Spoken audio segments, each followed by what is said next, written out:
si querés. Pero en esta oportunidad, como primer acercamiento a lo que es la historia clínica y la valoración del paciente en primera instancia, tenemos el triángulo de evaluación pediátrica. Los residentes por ahí de años más avanzados ya tienen bastante presente el hecho de hacer el triángulo de evaluación pediátrica en el primer momento en el cual nosotros vemos al paciente y utilizamos la inspección. Y después vamos a continuar, después de hablar del triángulo de evaluación pediátrica, de la primera parte de lo que sería historia clínica. Y la historia clínica vamos a basarnos en la historia clínica de este hospital para que vayamos teniendo un seguimiento de las diferentes partes de la historia clínica. Como objetivos pusimos conocer la estructura de la historia clínica y su importancia en el abordaje del paciente, y a su vez también dentro de lo que sería inicialmente la historia clínica, comprender la importancia del triángulo de evaluación pediátrica en la redacción de una historia clínica. El triángulo de evaluación pediátrica es una valoración que se hace rápidamente, ¿sí? En unos segundos, máximo un minuto, ¿sí? No nos debe demorar más tiempo. Y tiene en cuenta el estado fisiológico del niño, sin ser necesaria la exploración física, que la vamos a realizar posteriormente, y lo vamos a explicar después, y a su vez los signos vitales. Se realiza sin tocar al paciente, por tanto es la valoración de la inspección lo que nosotros vamos a tener en cuenta. Vuelvo a repetir. El triángulo de evaluación pediátrica permite poder evaluar rápidamente el estado general del paciente, si tiene un buen estado general o tiene regular o mal estado general, ¿sí? Y eso va a estar pendiente a las tres patas, sería, o del triángulo, justamente los tres puntos, ángulos del triángulo, que es la parte respiratoria, circulatoria y la neurológica en relación a la apariencia del paciente. En el diagrama justamente podemos valorar que el triángulo de evaluación pediátrica, ahí está, lo ven en el circulito. El triángulo de evaluación pediátrica es estable cuando los tres lados son normales, ¿sí? Y a su vez, lo más importante de lo que sería el triángulo de evaluación pediátrica es la apariencia, es el aspecto que nosotros vemos de ese paciente, el cual vamos a tener en cuenta el tono, ¿sí? Que después vamos a hablar acerca de lo que sería en el examen físico el examen neurológico. Tener en cuenta la reactividad, ¿sí? del niño, si es un niño que está con una tendencia al sueño o es un niño que al hablarle puede encontrar la fuente de sonido, ¿sí? La reactividad, la Marita.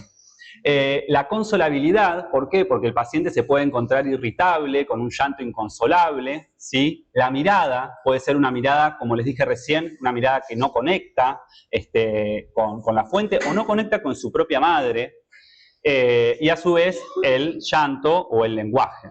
Bien.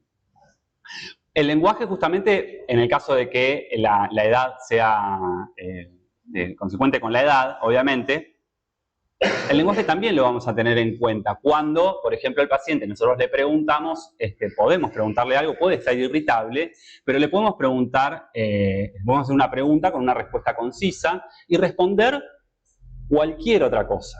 O que el paciente, por ejemplo, teniendo la posibilidad del lenguaje, no pueda ubicarse, no pueda saber dónde se encuentra, ¿sí? Entonces, hasta el momento, nosotros no tocamos al paciente.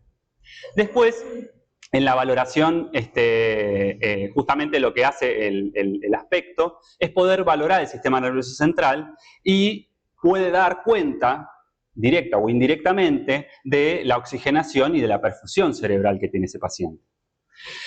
Otro de los puntos, lados del triángulo, es la circulación, donde valora la función cardíaca y la perfusión periférica, ¿sí? Que tiene el paciente, donde está valorado por la coloración de la piel, donde el paciente puede tener palidez generalizada, livideces, una cutis marmorata, ¿sí? O piel marmórea, y la cianosis, que puede ser central o periférica, ¿sí? La coloración en estos casos es diferente, ¿sí? Pero da cuenta del estado del paciente. Y otro de los lados, para continuar, es la respiración. donde se tiene en cuenta el trabajo respiratorio, donde vamos a visualizar, ¿sí?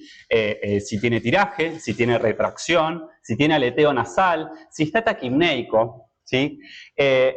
Y cuando hablábamos, justamente en la definición, decíamos que ni la toma de signos vitales, pero es justamente en ese concepto, ustedes no se queden con el concepto de no se toma el signo vital, sino que sí, en la inspección vamos a ver, está taquipneico el paciente y no lo estamos tocando. ¿Por qué? Porque estamos viendo la mecánica o el patrón ventilatorio que tiene.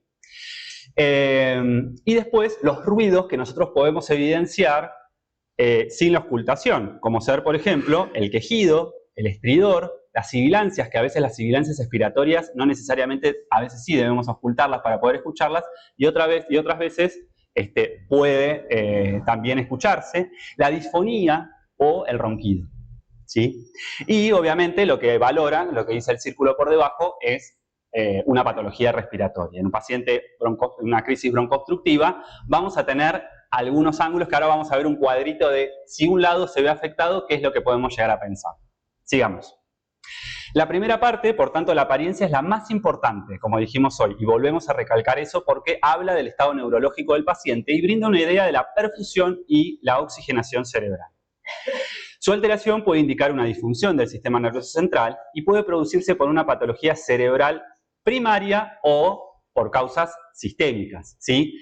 Esto quiere decir que la causa primaria puede llegar a ser una masa o una causa tumoral, por ejemplo, que ocasione una alteración del estado de la apariencia del paciente o un defecto en cuanto a la parte neurológica.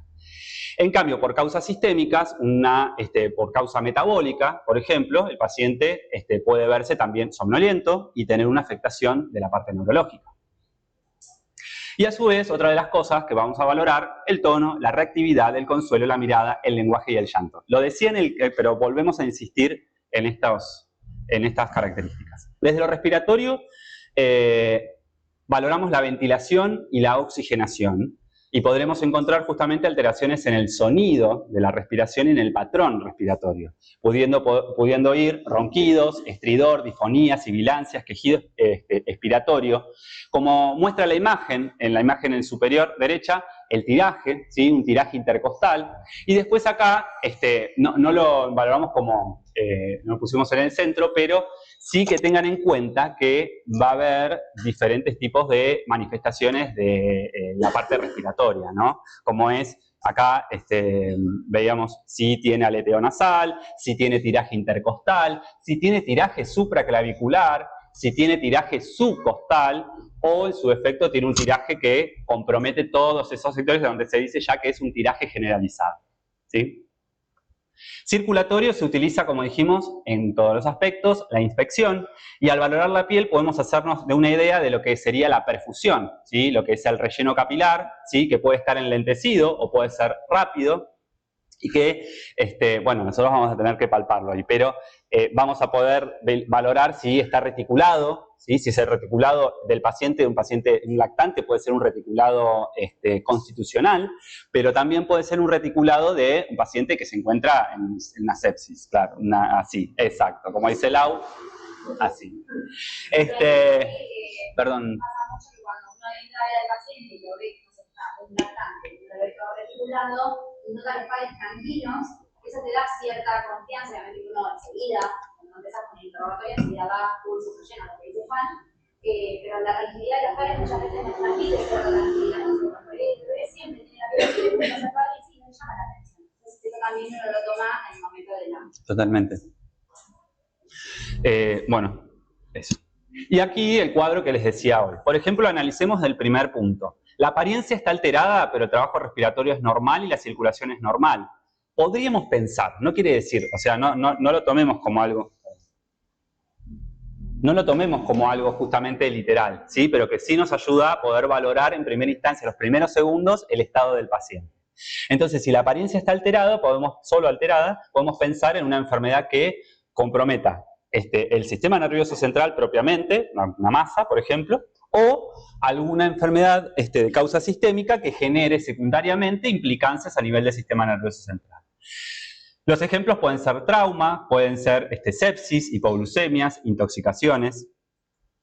Y después, en cuanto a la apariencia, si es normal y está alterado el trabajo respiratorio y la circulación es normal, pensamos en que el paciente puede encontrarse con dificultad respiratoria, un distrés respiratorio agudo, y esto se puede valorar puede ser de causa obstructiva, de condensación, por ejemplo, en el asma, la bronquiolitis, croup, neumonía, obstrucción de la vía aérea. Bien, y otro de los puntos, por ejemplo, que esté alterada la apariencia, el trabajo respiratorio también está alterado, pero la circulación esté normal. Y eso obviamente habla, la impresión diagnóstica, de un fracaso respiratorio. O sea, puede ser debido a causas anteriores que se sumen, justamente, que haya tenido un trauma, un politraumatismo, y eso tenga implicancias no solamente de lo neurológico, sino también haya tenido un traumatismo torácico, ¿sí? Entonces van a estar los dos lados afectados. Después podemos tener solamente alterada la circulación, que es en el caso justamente del shock, donde se puede visualizar en hemorragias, en diarreas, en vómitos o en deshidratación, en la hipovolemia, por ejemplo, en el shock hipovolémico. Y después habla de compensado, pero después vamos a ver todo lo que es el shock. Sí, no importa porque me voy a meter. El ejemplo es el shock. Después, otro de los puntos, puede estar alterada la apariencia y puede estar alterada la circulación, y ahí sí tenemos un shock descompensado, donde vamos a tener, por ejemplo, una hipotensión arterial, ¿sí?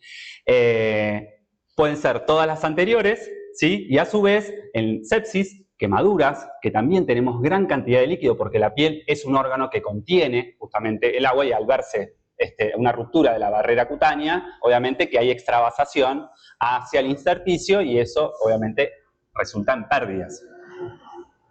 Y los politraumas. Y por último, alteración de los tres lados, directamente es un fracaso cardiopulmonar, paro cardiorrespiratorio o una falla multiorgánica, ¿sí? Donde ahí el paciente tiene los tres lados afectados.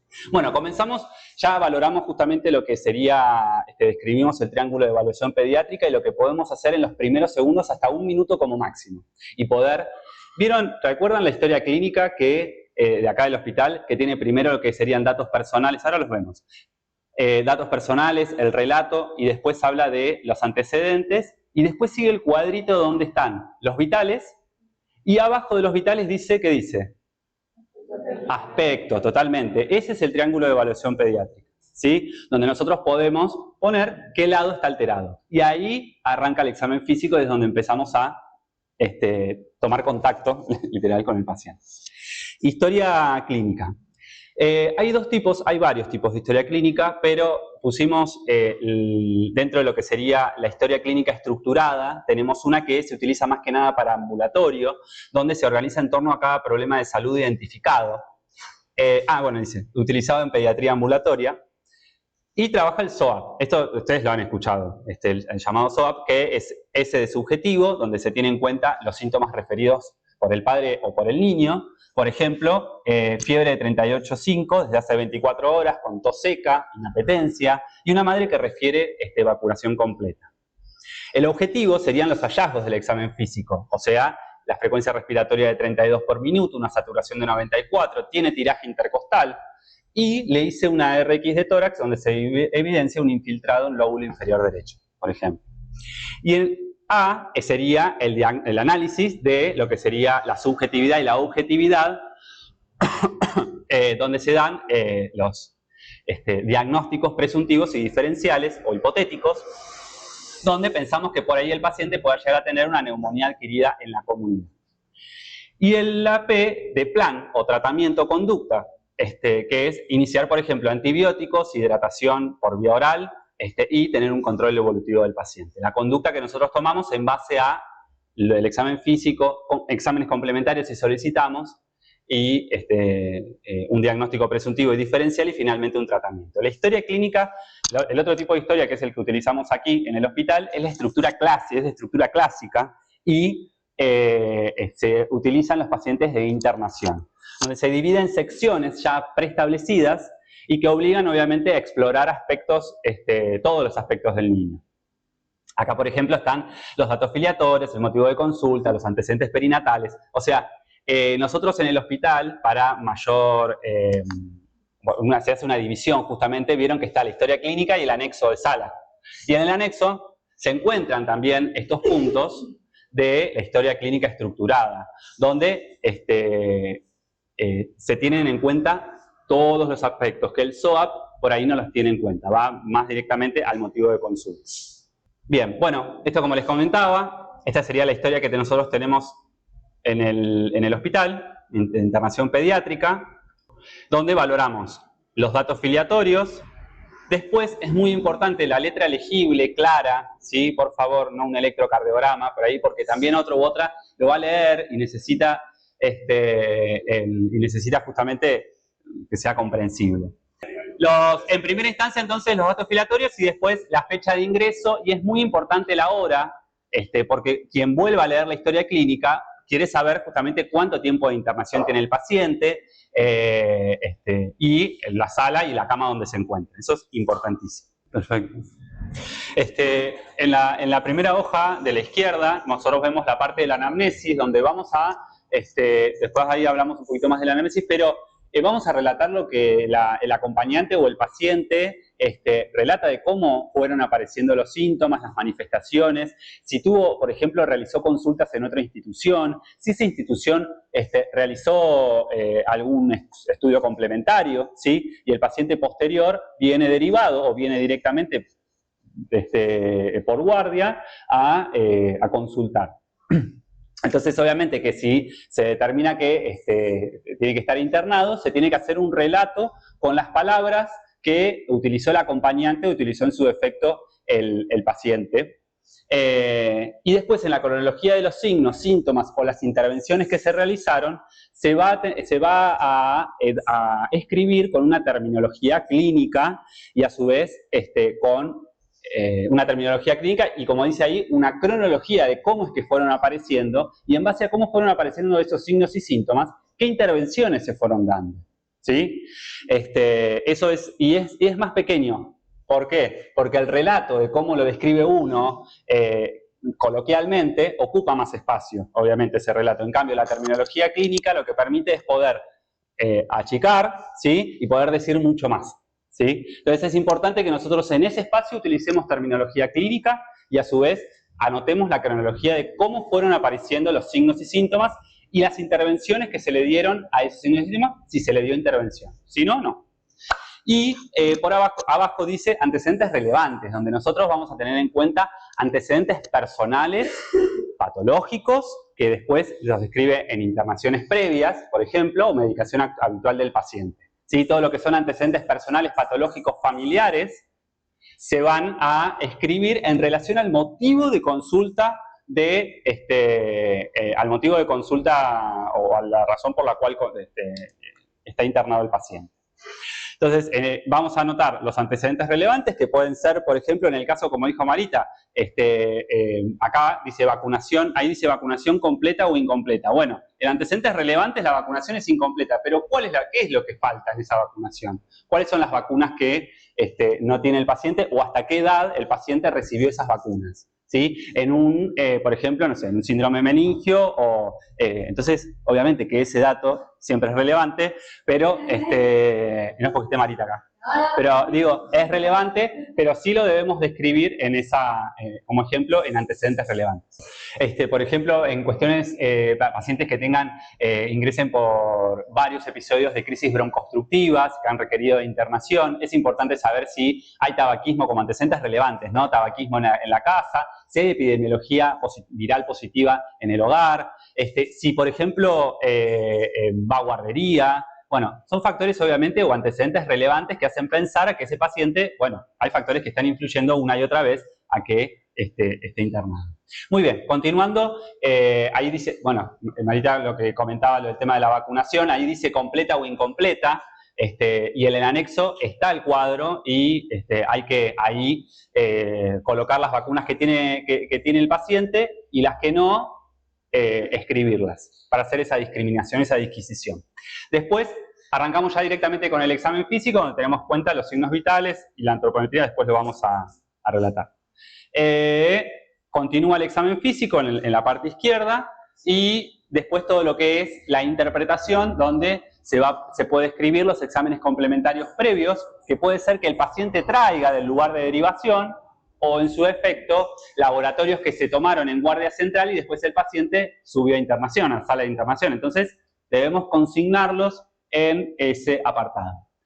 Después los planteos diagnósticos, que después vamos a hablar en base a todo eso. El plan de estudio que tiene en cuenta las interconsultas que por ahí debe recibir el paciente, que pueden ser en el momento o después por sala, pero debe estar ahí qué interconsultas debe realizarse.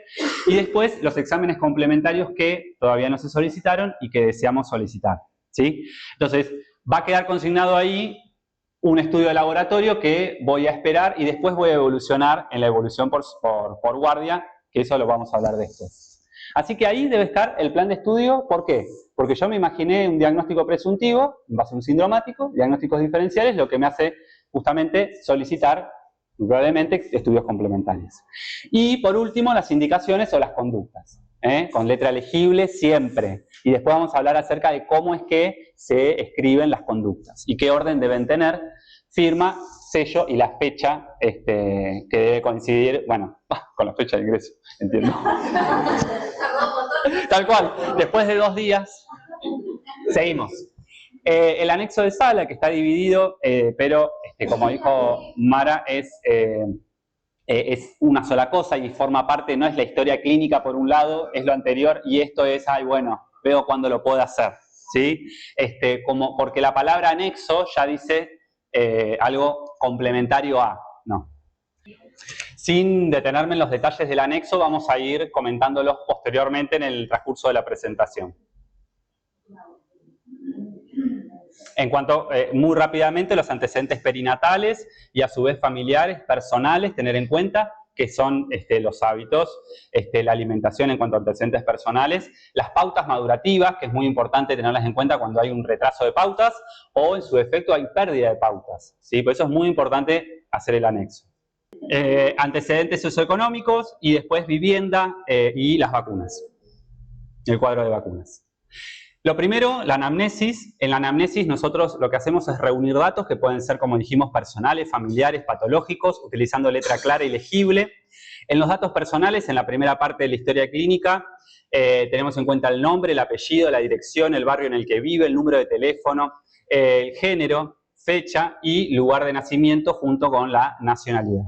El motivo de consulta es una breve descripción, ¿sí?, se hace acerca de los síntomas o signos principales que motivaron a esa consulta. Y el motivo de internación sería la patología por la cual este paciente requiere de cuidados hospitalarios, sin entrar en la disquisición del paciente ambulatorio o que requiera internación por alguna causa en particular. Cuando hablamos de enfermedad actual, hablamos de poder describir, ¿se acuerdan?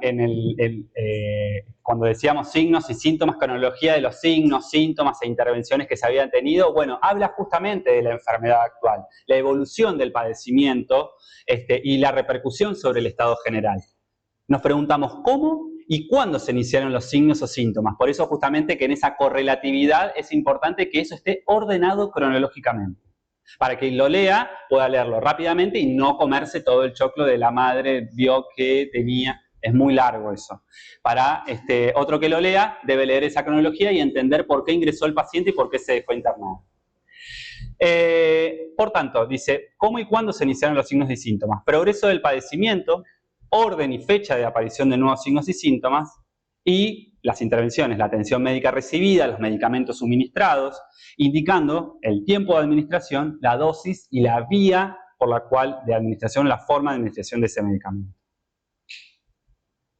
Antecedentes perinatales, muy rápidamente, los prenatales no menos importantes, y perinatales, tener en cuenta los controles, infecciones, si la madre tuvo hipertensión, diabetes o algún tipo de patología durante el embarazo, hipotiroidismo también. Administración de medicamentos también durante el embarazo y a su vez el grupo sanguíneo y RH de la madre. Durante el parto, a la edad gestacional desde que nació el paciente, peso y talla al nacer, ¿sí?, si fue bajo para la edad gestacional. o de talla baja, con restricción del crecimiento, vía del parto y la duración del parto. ¿Fue un parto prolongado? ¿Fue un parto justamente que primero comenzó siendo vaginal y después resultó por cesárea? Bueno, y eso obviamente lo que me hace pensar en que si tuvo un sufrimiento, si tuvo hipoxia, ¿sí? Durante el parto. El Apgar, eso también me da cuenta de eso, y tener en cuenta, volvemos a recalcar la importancia de la vacunación. En los postnatales, el requerimiento de oxigenoterapia complementaria, si tuvo hiperbilirrubinemia, y a su vez también si tuvo una buena recuperación ponderal del peso. Y ahí hacemos como un recuadro de lo que es nuestra historia del hospital. Antecedentes patológicos, que por eso pongo al lado antecedentes relevantes, y consignar enfermedades de curso actual, de diagnóstico previo y comorbilidades asociadas, ¿sí? Todo lo que tenga en relación o me ayude a mí a comprender, a partir de esos antecedentes, comprender el motivo por el cual ingresó el paciente. Antecedentes personales, los hábitos que van a tener en cuenta la alimentación, el sueño, la realización de ejercicios, de juego, ¿sí? Y los hábitos urinarios o intestinales. Tener en cuenta, por ejemplo, si el paciente tiene su enuresis según edad, por ejemplo, masturbación, onicofagia, tics, nerviosismo, ¿sí? Hace a los hábitos también de ese paciente. Otra de las cosas, los antecedentes familiares, teniendo en cuenta que con el familiograma podemos podemos resumir un montón de texto, ¿sí? Y, por ejemplo, acá el cuadradito representa lo masculino, el círculo lo femenino, el cuadrado es un padre o abuelo, sea masculino fallecido o femenina fallecida. Esto después nosotros ahí se los dejamos como para que lo tengan en cuenta, no vamos a analizar cada uno. ¿Cómo? De memoria. De memoria todo para el... No, registro el familiograma, vamos a poder evidenciar el registro de abortos, de partos prematuros, causas de fallecimiento de miembros cercanos a la familia, ¿sí? Que la madre haya tenido, por ejemplo, abortos espontáneos, habla también de antecedentes que a nosotros nos pueden importar o nos pueden interesar a la hora de analizar el motivo por el cual el paciente se encuentra internado. El familiograma reúne muchísima información y debemos aprovecharlo. Antecedentes socioeconómicos, hicimos el apartado justamente de lo que representan los antecedentes socioeconómicos. Es más largo, pero bueno, no nos entraba en la diapositiva, pero está en la historia clínica del hospital, donde tenemos en cuenta, por ejemplo, los ingresos económicos familiares, el hogar, de qué material está hecho, el tamaño y el número de habitaciones, más que nada para saber si el factor hacinamiento en un paciente que tosedor crónico, síntomas respiratorios, por ejemplo, el hacinamiento es un factor que influye obviamente. El baño, si es intradomiciliario o letrina, también. La luz eléctrica, si tiene agua corriente, gas, si es en garrafa, si es del tendido eléctrico, de la red de gas, y las formas que tienen de calefacción, ¿sí? En un paciente asmático o broncoobstructivo, sibilante recurrente, vamos a tener en cuenta justamente la calefacción, no solamente el tabaquismo, también la calefacción a leña, también puede, que es muy común, puede influenciar. La escolarización, tener en cuenta el desempeño escolar que tenga el paciente y la sociabilización del paciente. Si tiene un atraso dentro de lo que sería la escolarización, si repitió de año o no. Y ahora seguiríamos con el examen físico. La idea es un poquito charlar, vieron que en la historia clínica nosotros, más allá del aspecto general, lo tenemos como dividido en diferentes partes, ¿sí? Y lo que tenemos que tener en cuenta es que, obviamente, a diferencia de por ahí lo que estábamos acostumbrados en la facultad, o lo que vimos siempre, que el examen físico, si bien está bueno hacerlo ordenado de los pies a la cabeza, tenemos que tener en cuenta mucho la edad del paciente y tiene que adaptarse a ese niño de determinada edad. Y que no va a ser lo mismo en un pacientito o en un bebito, en un lactante, que en un adolescente, por ejemplo, ¿no? Se van a realizar a veces de diferente manera y vamos a buscar diferentes cosas también, porque los niños van a ir madurando y van a ir cambiando. Entonces, en general, lo que solemos hacer, sobre todo en los menores de 2 años, es primero mirar las áreas más críticas, ¿sí? Y dejar como las partes más molestas del examen físico para el final. ¿Por qué? Porque si yo voy y enseguida le reviso la boca, lo voy a hacer llorar, y después ya me va a costar mucho más hacer el examen físico. Entonces por ahí en los más chiquititos es conveniente, por ejemplo, la parte de auscultación tanto de lo cardíaco como de lo pulmonar, o de tomarle los signos vitales mientras el niño está a UPA de la mamá, o está tranquilo, yo por ahí estoy un poco más lejos, primero le tomo los vitales, después me acerco, por ahí a UPA lo reviso, lo pulmonar, lo cardíaco, y después sí me voy y me enfoco más en un examen físico un poco más ordenado y cefalocaudal. Y dejo las cosas más molestas, por ejemplo, revisar la boca, a veces en algunos niños los genitales, o todo lo que sea, o las orejas, por ejemplo, todo eso lo dejo para el final, solamente para que nos sea más fácil a nosotros revisarlo, ¿no? Bueno, nada, esto es un poco de lo mismo. Sí, en los que son mayores de 5 años, que por ahí son más permeables, o en los que por ahí entienden un poco más, podemos hacerlo más ordenado y mucho más parecido a lo del adulto en dirección cefalocaudal, y sobre todo este orden que nos permita, digamos, recordar todo y no saltearnos nada. Bien. Y bueno, nada, obviamente, como dijimos, los niños a medida que van a ir creciendo van a ir cambiando y vamos a ir buscando diferentes cosas, por eso es que por ahí también vamos a como hacer más énfasis en algunas cosas que en otras, dependiendo de la edad que tengan nuestros pacientes. Por ahí, así como muy general, en los recién nacidos y en los lactantes, por ahí nos vamos a enfocar más en la parte del crecimiento, ¿sí? El desarrollo psicomotor, y en los hitos del desarrollo, que es lo que más importante. En los recién nacidos, por ahí también nuestro examen físico, nuestra búsqueda en ese examen físico va a estar enfocada a buscar malformaciones, ¿sí? O secuelas que son secundarias a infecciones prenatales o perinatales, ¿sí? Que hayan tenido durante, por ejemplo, el embarazo o alguna malformación con la que hayan nacido, ¿sí? Y en cambio los más grandes vamos por ahí a enfocarnos más en lo que es la audición, la visión, ¿sí? Como el desarrollo de ese sistema musculoesquelético, y también vamos a empezar a tener más importancia y prestar más atención a los cambios puberales, ¿no? Eso sería así como muy general. Bueno, dentro del examen físico, más allá de esto de ir separándolo por sectores, en principio vamos a empezar mirando esto que decía Juan, lo del estado general, ¿sí? En nuestro triángulo de evaluación pediátrica. Cuando llega el paciente lo vamos a ver cómo está, ese nene está despierto, está reactivo, está jugando, llora, se calma, no se calma con la madre, cómo es el color de la piel, cómo está respirando, ¿no? Esa es como nuestra impresión general. Después tenemos en nuestra historia clínica la antropometría, que es fundamental, porque en base a eso vamos a tener, digamos, por ejemplo, nosotros las medicaciones las indicamos siempre por peso, ¿sí? La tensión arterial, por ahí nos importa más la talla, ¿sí? Nos importa también cómo viene creciendo ese niño, ¿sí?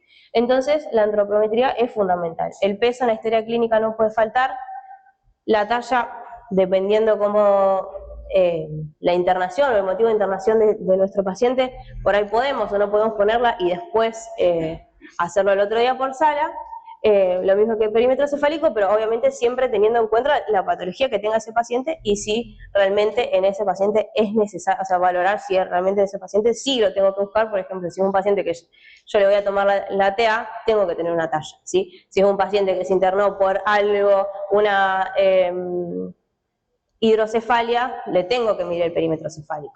Entonces hay cosas que sí o sí tienen que estar, hay cosas que decimos, bueno, lo podemos dejar para el otro día.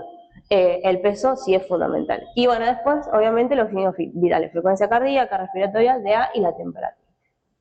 Con respecto a la antropometría,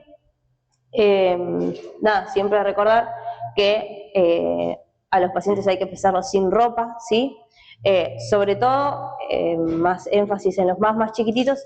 Sin ropa quiere decir sin nada, sin ni siquiera el pañal, ¿sí? Se los pesa sin ropa. A los que soy por algo un poquito más grandes y les puede llegar a dar un poco más de pudor, los podemos pesar en ropa interior o con una remerita, pero sí con la menor ropa posible. No lo voy y lo peso con la campera, las zapatillas, porque no es lo mismo, ¿sí? No es su peso real. Y bueno, después la talla sí es importante.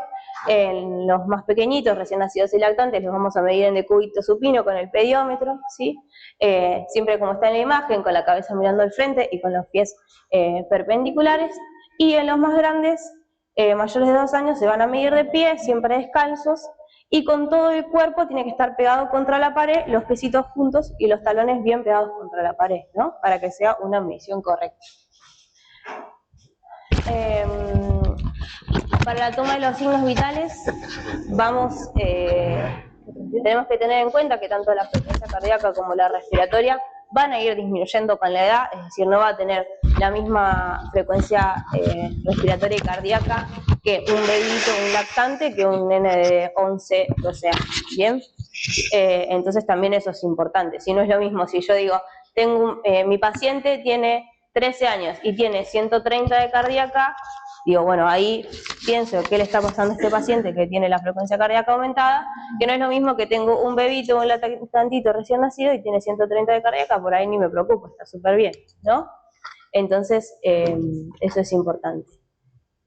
Con respecto a y con la frecuencia cardíaca también tener en cuenta que si la temperatura corporal genera un aumento de la frecuencia cardíaca, que ahí lo puse, por cada grado aumenta más o menos 10 a 15 latidos por minuto, pero una cosa es, tal vez sea solo por eso, o es lo mismo, bueno, pasó de tener 90 a tener de frecuencia cardíaca a tener 100, 120, a que pasó de tener 90 a tener 180 de cardíaca, digo, ojo, ahí tal vez no se deba solo al aumento de la temperatura, ¿no? Como para estar atentos. Y después otra cosa importante con respecto a la frecuencia respiratoria es que en los más chiquititos la frecuencia respiratoria suele ser irregular. Entonces por ahí en un grande yo puedo decir, bueno, la cuento en vez de en 1 minuto para ser más fácil o para no estar 1 minuto mirando así como un loco al paciente, ¿no? Bueno, la cuento en 15 segundos, en 30, pero en los más bebitos no puedo hacer eso, ¿sí? Porque la frecuencia respiratoria es irregular y por momentos tienen una frecuencia que es un poquito más superficial o más rápida y por momentos tienen respiraciones más profundas. Entonces si yo lo cuento en 15 segundos, por ahí puedo llegar a tener un error. ¿Bien? Bueno, nada, acá hay un cuadrito a modo de ejemplo de cómo van variando las frecuencias cardíacas y la respiratoria con la edad. Y después otra cosa importante sobre los signos vitales es la toma de TA. A diferencia de las anteriores, la TA va a ir aumentando con la edad en vez de disminuyendo. Y sí es importante tomar la TA con un manguito correcto, porque si no, voy a tener cualquier TA y no va a ser la TA real que tenga ese paciente. Entonces, cuando voy a tomar la TA, el manguito tiene que estar, para tomarla correctamente, completamente desinflado, y tiene el ancho del manguito que cubrir 2/3 del brazo, ¿sí? Y tiene que poder rodear completamente la extremidad. Si no, ese manguito no sirve. Si le queda grande y le ocupa todo el brazo, o es muy chiquitito, nos va a dar cualquier cosa y no sirve. Y si para la TA no es como en los adultos, eso que digo 120-80, ¿no? Y ya está, me quedo tranquilo, va a ir variando con la edad, lo mismo que la frecuencia cardíaca, que la respiratoria, y para la TA es muy, muy importante la talla. Entonces, un paciente que yo voy a estar controlando su TA, tengo que tener la talla consignada en la historia clínica. Existen tanto estas tablitas que vieron que arriba nos dice la talla en centímetros, ¿bien? Si bien marca acá las edades, arriba te dice la talla en centímetros y la TA que tendría que tener, tanto para niñas como para niños. También, además de haber estas tablitas, hay unas curvas, ¿sí? En cualquiera que lo mire va a estar bien, sí, lo importante es eso. Bien, no es que, no, si tiene más o menos 4 años, tiene tal TA. No, eso no me sirve, lo tengo que tallar y tengo que ir a mirar la tabla. Bien, bueno, nada, y después, ahora sí como un poquito más de semiología. ¿Sí? Una aclaración para apuntar sobre cualquier cosa. Sí. La tablita anterior a veces un pantalla no da exactamente la temperatura que dice. Por ejemplo, yo no veo nada de fracción. Ah, sí. Es la última. Es más compartida. Dice 1 metro 7, la otra dice 1 metro 9 y de 8, es hasta 9. Claro. Esta es la última. Tenés que ver el siguiente. Si no, perfecto. Si no, la otra que por ahí está, que es más exacta, son las curvas, ¿sí? Hay curvitas tambií se les está compartiendo en el grupo la guía donde están las tablitas, para que las tengan a mano en la guardia, no sé. Bueno, y después como yendo para mirar, digamos, el examen físico de forma como segmentaria o así de la cabeza a los pies, un poquito como de semiología, digamos. Cuando yo voy a mirar el examen físico, voy a hacer el examen físico, ¿sí? Por ejemplo, si miro la piel o los anexos, ¿qué es lo que voy a ver? La coloración, la turgencia de la piel, la elasticidad, voy a buscar a ver si hay edemas, si tiene exantemas, por ejemplo, si yo a los niños cuando los voy a revisar los tengo que desvestir y revisarlos todos completos, ¿sí? No es que levanto así la remera y miro porque por ahí tiene alguna manchita, algo que me perdí y que no vi, si tiene petequias, por ejemplo, si hay cianosis, si hay equimosis, ¿sí? La piel, como hablaba Juan muy más temprano, a ver si tiene un reticulado o no, que nos habla de alteraciones circulatorias, ¿sí? Por ahí recordar que en los lactantitos pueden tener las manitos y los pies un poquito más fríos o como una coloración más oscura, ¿sí? Y eso es fisiológico hasta una cierta edad, ¿no? Después, nada, hay que estar atentos a qué es lo que puede ser o qué es lo que puede estar ocasionando esto.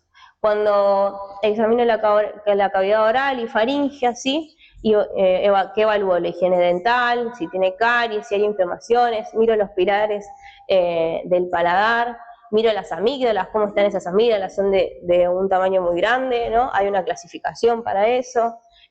También obviamente va a depender de la edad, en los más chiquitos por ahí es más frecuente que sean más grandes, las amígdalas sean más grandes, por una cuestión también del desarrollo.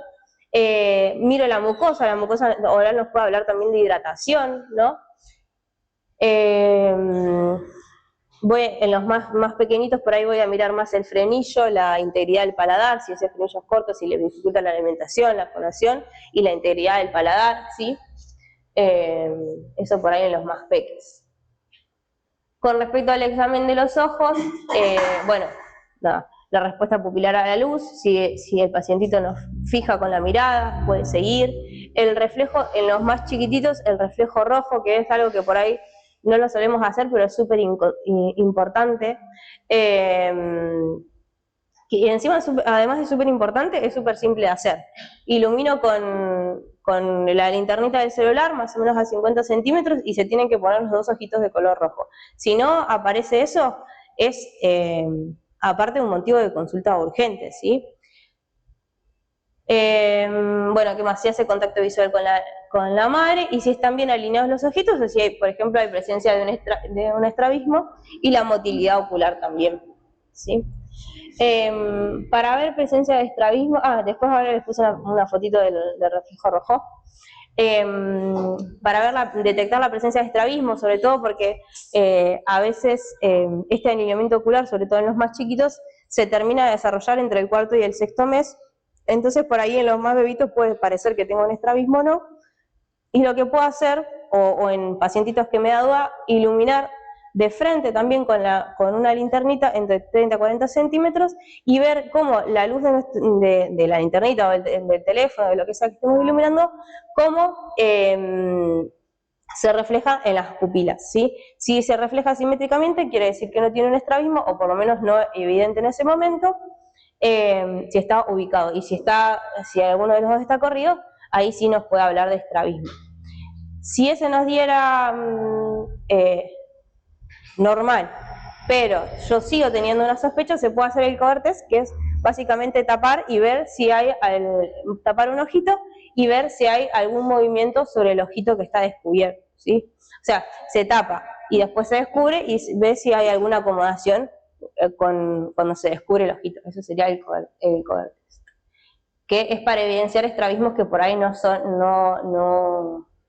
ven a simple vista, ¿sí? Porque lo que hacen algunos niños es corregir. Bien, nada, ahí tenemos lo del reflejo rojo, ven, así se tiene que ver normalmente, y eso tendría que ser en los dos, y así es como no se debería ver. Y este es sí, este está complicado. Y este es para ver la alineación, ven cómo se refleja la lucecita en las pupilas, y ven que está simétrico en los dos lados. Eso habla de que está bien, digamos, y bueno, este otro niño a diferencia, ven que este viene en el medio y este está como corredito para un costado, está evidenciando un estrabismo. Si bien igual uno lo ve y ya no hace falta ese test, pero sirve para eso si a alguno le genera dudas. Bueno, para los oídos, nada, la otoscopía, que es muy importante y que también nosotros por ahí no andamos todos con un otoscopio en el bolsillo en la guardia, pero sí es importante hacerla. Buscar un conito de mayor diámetro para que nos permita ver la membrana timpánica adecuadamente, ¿sí? Y por ahí recordar que también como los niños se van desarrollando y van cambiando, es diferente cómo está ubicado el conducto auditivo externo en el recién nacido, en el lactante y en los preescolares, ¿sí? O en los más grandes. En los recién nacidos el conducto auditivo externo está perpendicular al hueso temporal, ¿sí? Por lo que directamente puedo introducir el otoscopio y ya está, en forma recta, y con eso lo voy a ver bien. En los lactantitos, el conducto auditivo externo va hacia arriba y entonces hay que traccionar el pabellón auricular, pero hacia abajo, ¿sí? No como en los adultos o en los más grandes que tracciona para arriba, sino que se tracciona un poquito para abajo, y en los más grandecitos, ahí sí, entonces se tracciona un poquito para arriba, ¿sí? Y hacia atrás, ¿bien? Eso es como técnica para que puedan observar bien. Bueno, nada, esto venía todo a raíz de inspeccionar la cara, digamos, cabeza y cuello, ¿sí?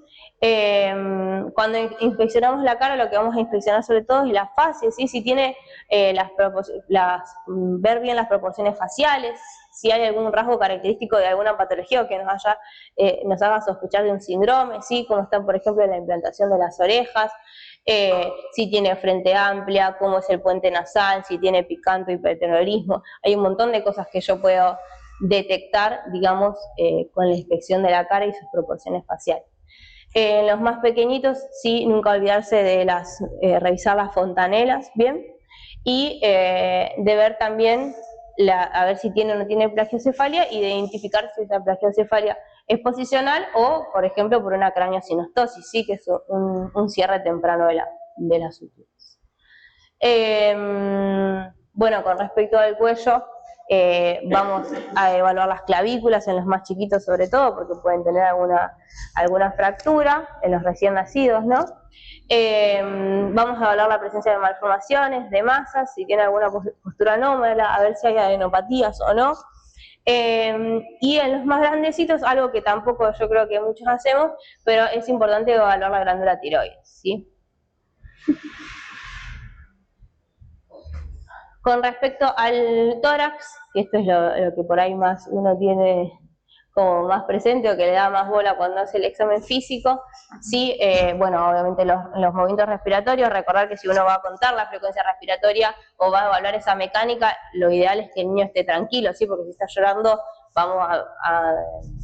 no va a ser real esa frecuencia respiratoria o esa mecánica, entonces tenemos que tratar de evaluarlo cuando el niño está tranquilo, sí, ver si tiene dificultad respiratoria, si tiene retracciones costales, ¿sí? El famoso tiraje. Pero también es importante evaluar si el tórax es simétrico, el tamaño que tiene, ¿sí? Si se expande simétricamente, ¿bien? Y por ejemplo, no sé, otra cosa que voy a inspeccionar es si hay pectus excavatum o pectus carenatum, ¿sí? Tanto si el pecho está así como para adentro o para afuera, ¿no? Eso sería parte del examen físico. Con la parte cardiovascular, por ahí en los recién nacidos y lactantes va a estar lo que decíamos al principio, más destinado a descartar malformaciones congénitas o adaptación del proceso ese fisiológico adaptativo postnatal, bien, buscando también la presencia de soplo, ¿sí?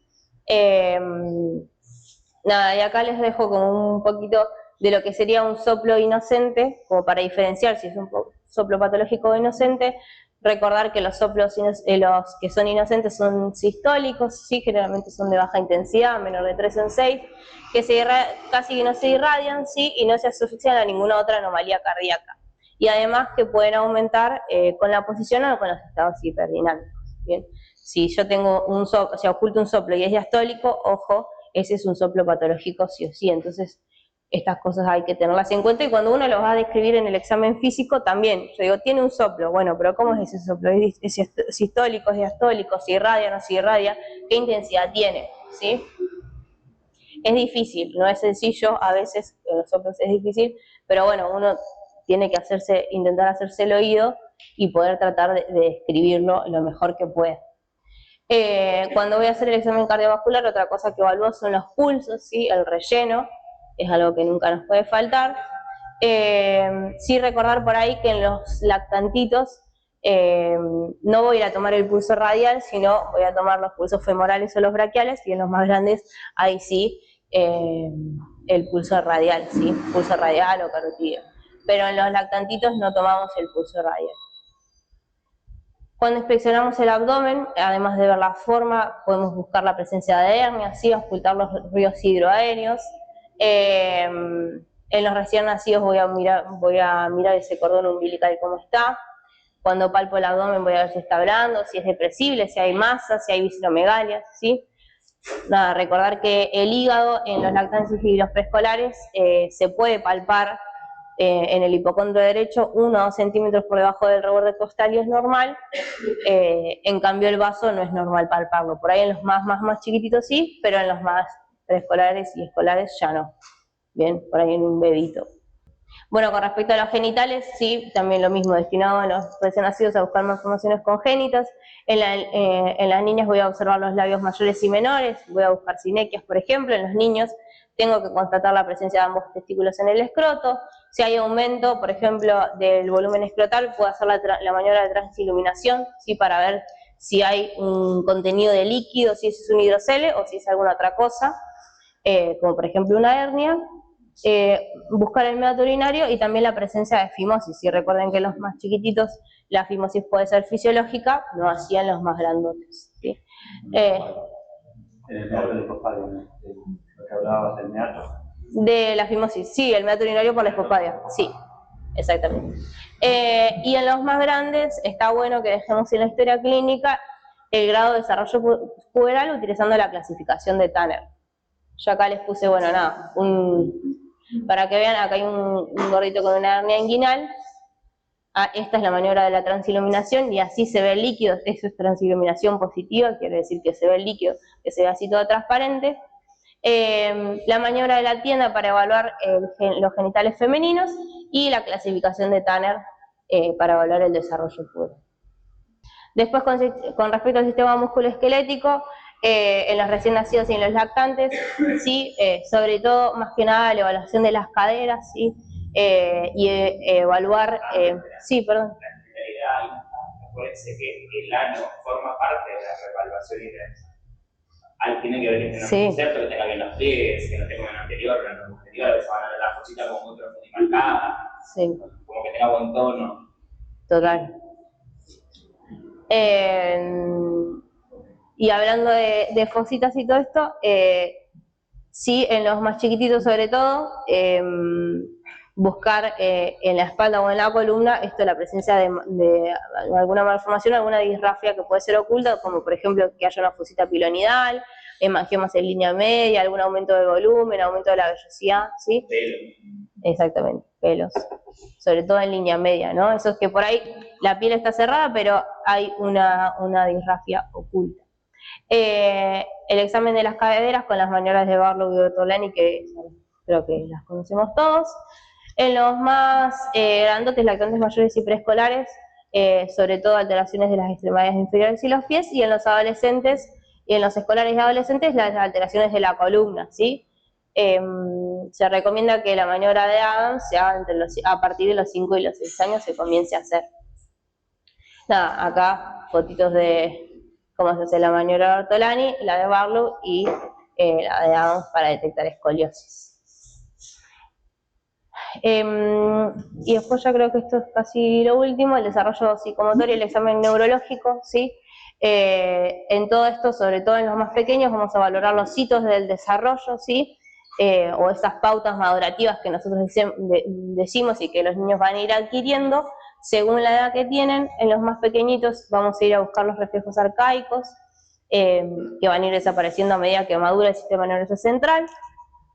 Y obviamente también esto de si está reactivo, si está despierto, si llora, si calma con la madre, si su llanto es vigoroso, por ejemplo, eso en los más chiquititos, que por ahí no le podemos hacer el examen neurológico de, bueno, que mire para arriba, que infle los cachetes, que levante las manos, todas esas cosas en los más pequeños no se puede hacer, pero sí evaluar esto, el llanto, cómo es el tono, si tiene un tono flexor predominante, si los movimientos son simétricos, ¿sí?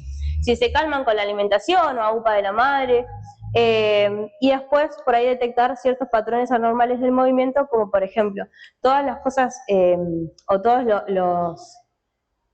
los movimientos que sean extensores, que sean monótonos, repetitivos, espasmódicos o que sean caóticos, desorganizados, nos hablan de patrones anormales del movimiento y eso nos habla de una alteración neurológica.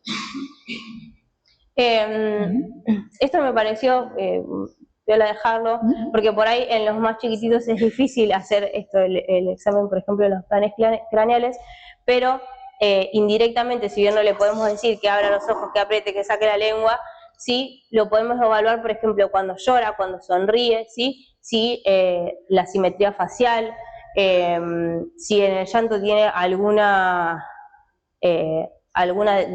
disfonía o algún cambio de tonalidad, si tiene estridor, cómo succiona, por ejemplo, ¿no? Entonces, con todo eso podemos hacer un examen de los pares craneales sin necesidad de pedirle que haga algún movimiento. Bueno, y después en los más grandecitos, sí, el examen neurológico que hacemos digamos, por pares craneales, ¿no? Para ver cómo la motilidad ocular, la agudeza visual, le podemos hacer fondo de ojo, reflejo fotomotor, ¿no? Cómo es la motilidad de la cara, si sonríe de forma simétrica, si infla las mejillas, si puede levantar las cejas, ¿no?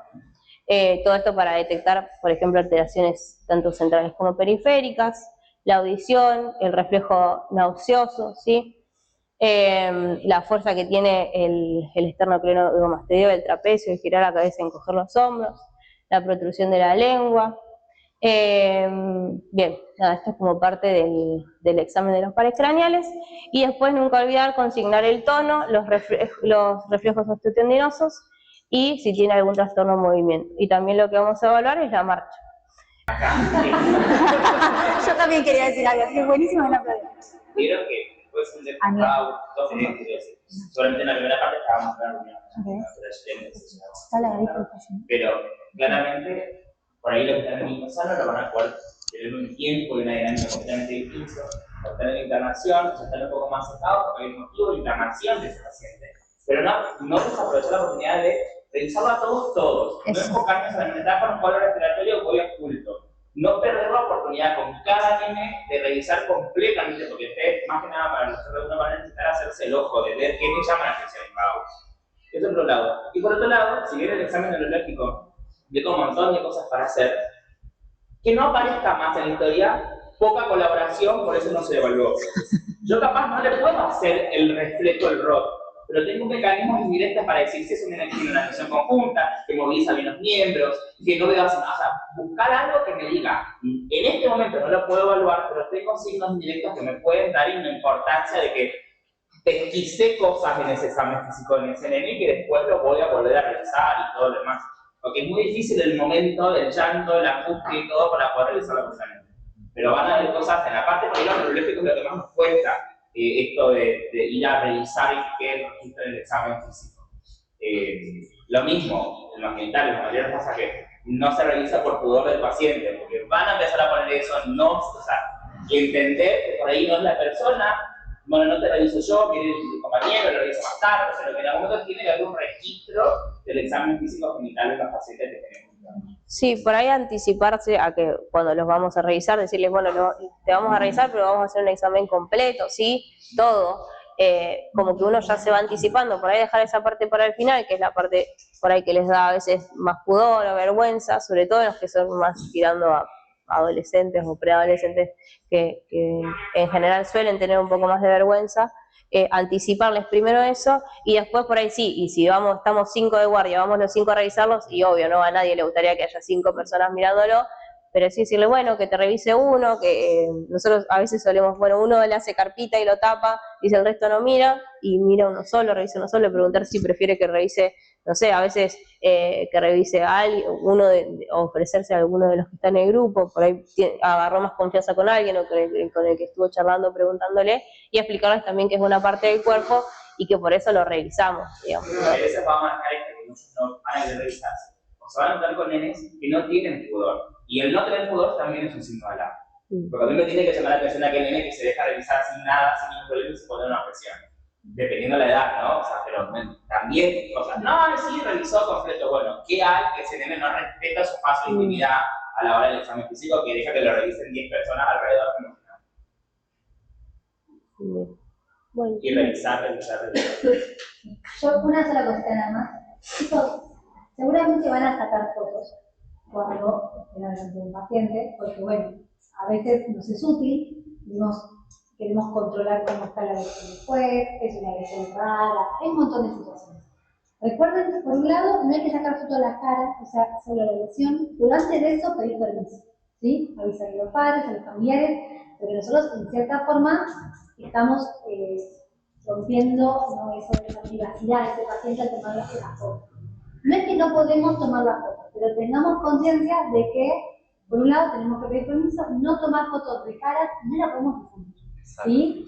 Re importante, porque después vemos muchas veces en redes sociales que presentan pacientes como, mira qué lindo, estoy trabajando en el hospital de niños, súper contento, pero no se pueden publicar fotos de pacientes, ¿sí? Ni de lesiones, ni de pacientes internados. ¿Sí? Hay una ley para eso. Entonces, bueno, es importante que tengamos en cuenta que estamos frente a otra persona, además de que sea menor de edad, ¿sí? Y a una familia. Y tratar, como les dije, creo que la primera charla que me han escuchado es el respeto, ¿sí? Hacia el otro. Para siempre con respeto, nos hablamos, pedimos permiso, tomamos la foto, no la publicamos, no la andamos difundiendo por las redes sociales ni por los celulares, pero sí nos es útil a nosotros, es una herramienta y es una estrategia que claramente nos van a ver que todos utilizamos, ¿sí? Sí, y lo mismo de pedir permiso para todo, digo, vamos a revisar al paciente, explicarle al paciente todo lo que vamos a hacer, expliquémosle al paciente y al familiar, y trabajamos con chicos, y muchas veces vamos y hablamos con los papás porque o es muy chiquito, lo que sea, pero a veces son adolescentes o son chicos que entienden y que nos pueden contar qué les pasa, qué les duele, dónde. Preguntémosle también al paciente, porque medio como que a veces lo dejamos de lado. Voy, interrogatorio a la mamá, al papá, al que sea. Y el paciente, ay, pobrecito, nada, también tengamos esa costumbre de ir al paciente y charlar con él y ver qué es lo que nos cuenta. Bueno.